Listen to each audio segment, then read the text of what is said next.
Hi guys, welcome back to my channel Bengali recipe with Anupama. তো আমি আবার একটা নতুন রেসিপি নিয়ে তোমাদের কাছে চলে এসেছি। তো আজকে নিরামিষের দিনে একটি ভালো রেসিপি তোমাদের শেয়ার করব। তো ফার্স্ট টাইম বেগুনগুলো আমি ভেজে নিয়েছি, আর রেসিপিটার নাম হলো বেগুনের দোরমা। তো বেগুন আমি ভেজে নিয়েছি ফার্স্টে নুন হলুদ দিয়ে। তারপরে আমি এর ভেতরে তেল দিলাম। তেলটা গরম হলে লঙ্কা বাটা, আদা বাটা, জিরে বাটা আমি দিয়ে দেব। তারপরে আমি এখানে নুন দিয়ে দিচ্ছি, হলুদ দিয়ে দিচ্ছি পরিমাণ মতো। খুব সহজেই রেসিপিটা দেখিয়ে দিচ্ছি, তোমরা চটপট দেখে নাও।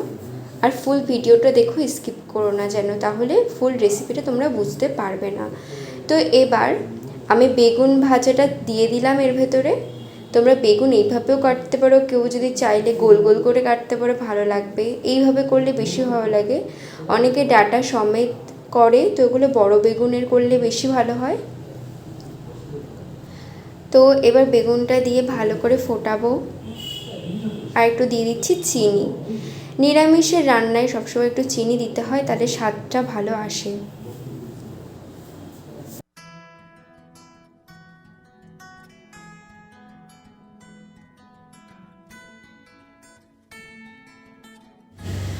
গাইস, তোমরা একবার এই রেসিপিটা ট্রাই করে দেখবে, তোমাদের নিরামিষের সব কিছু ভুলে যাবে, সব রান্না। তো এবার নারকেলের দুধটা দিয়ে দিলাম। নারকেলটা কুড়িয়ে ওর ভেতরে দুধটা বার করে নিয়েছি, এতে কোনো জল দেওয়া নেই।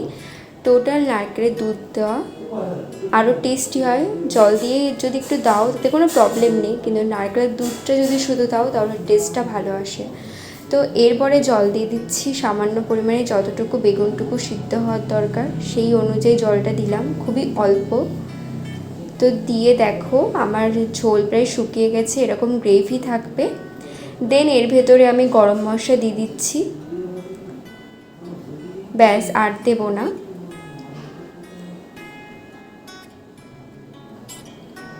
তো এবার গরম মশলা দিয়ে ভালো করে নাড়িয়ে আমি এটাকে নামিয়ে নেব। তো এই রেসিপিটা যদি ভালো লেগে থাকে তোমরা অবশ্যই লাইক, শেয়ার অ্যান্ড কমেন্ট করো।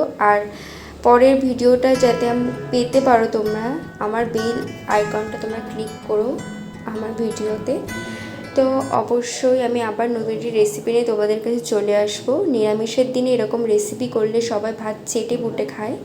তো তোমরা একদিন বানিয়ে দেখো, আর আমাকে কমেন্টে অবশ্যই জানিও যে কেমন হয়েছে রেসিপিটা। তোমরা বানিও প্লিজ। তো আমি আবার নতুন একটি ভিডিও নিয়ে তোমাদের কাছে পরে চলে আসব। তো তোমরা অবশ্যই রেসিপিটা বানিয়ে আমাকে কমেন্ট করো। তো আজকের জন্য বাই গাইস। আর হ্যাঁ, তোমরা সুস্থ থেকো, ভালো থেকো, সাবধানে থেকো। টাটা।